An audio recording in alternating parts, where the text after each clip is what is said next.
My name is Thomas Cannon, and this is my Egyptian Cultural Foods project for my NS 2380 class.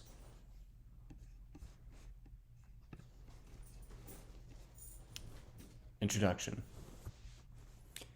Egyptian history has a very extensive and prominent record that goes back several thousand years.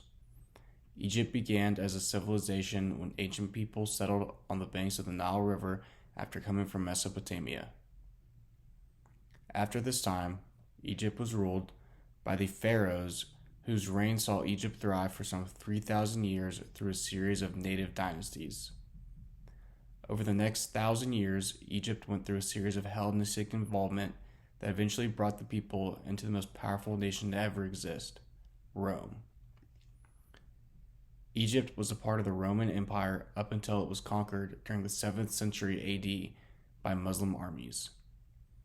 From the beginning of the Arabian reign, Egypt was integral to the Arabian success at the time by being one of its intellectual leaders.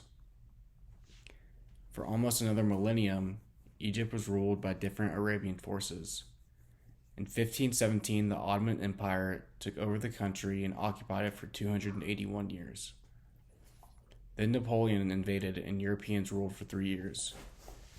Ever since then, Egypt has continued its close ties with the Islamic world, but kept its sovereignty. During Roman rule, Egyptians were seen as Christians, as could be expected of almost all the Roman territories at the time. Egypt, since the 7th century, has been an Islamic nation with very few other religions being practiced in its bounds. According to the United States International Trade Administration, Egypt's population is 107.8 million people as of July 2022. Approximately 31% of that 107.8 million is school-going age.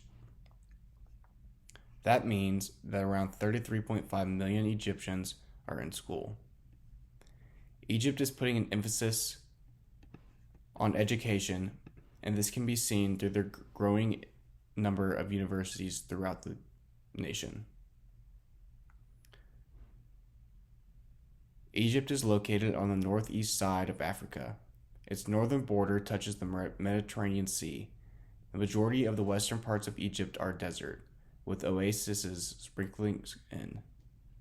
The biggest and most influential geographical point for the Egyptians is the Nile River. The Nile River is the legendary water source that the former Mesopotamians built their new civilization on. Every year, the Nile floods and leaves behind silt in its wake. Silt is one of nature's best fertilizers. The Egyptians would use their newfound fertilizer to grow their crops and forge their livelihood. Between the seasonal flooding, the desert surrounding the nation, it is obvious that the Egyptians were only able to grow a select amount of crops. For the majority of their ancient lives, Egyptians believed that gods, demons, and spirits played a key role in causing diseases.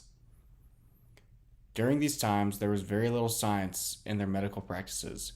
Most of their doctors were shaman of sorts. Although the doctors doubled as clergy, the Egyptians were some of the first civilizations that used letters and numbers to record and develop ideas and make calculations.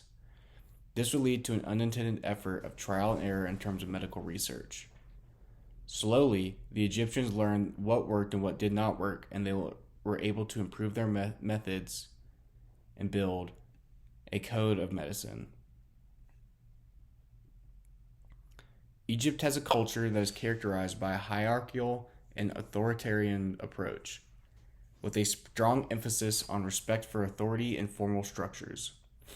This entails that they have a very high context culture that requires prior knowledge of their customs and religions.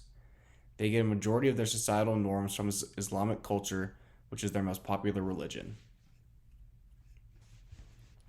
When Egyptians migrated into their current land, they did so only because of the Nile River. For countless generations, the inhabitants of its bank used the Nile's fertilizing soil to harvest staple food crops, including emmer wheat for making bread, vegetables for cooking molokai, fruits and legumes for making koshery, and various other crops. They also sustained various livestock by harnessing the river's power. Another favorite of theirs is dairy and cheese products, which they would make from the livestock on these from the river. The U.S. News states that lunch is served at approximately 1 p.m. and dinner is served at 8 p.m. It is common in Egyptian culture to snack on street food in between meals if anyone is hungry. There are various religious holidays such as Ramadan that will affect an Egyptian's meal, but common preparations methods include street food, fermented cheese and dairy products, and traditionally prepared food. Some of these traditionally prepared foods are used for special occasions. Foods such as kosher, beef, goose, bread, and others are used expensive and therefore only eaten at special occasions. Another major preparation aspect of Egyptian society is dehydration. Egyptians eat a lot of dehydrated fruit. Various Islamic influences and rules, such as no pork, no eating with the left hand, no alcohol, always accept a cup of tea and offer coffee, never pour your own drink, and many others are a direct result of the Islamic influence. For thousands of years, Egypt has stood the test of time as a world superpower. Now this world superpower is ranked 18th with the highest prevalence of obesity worldwide.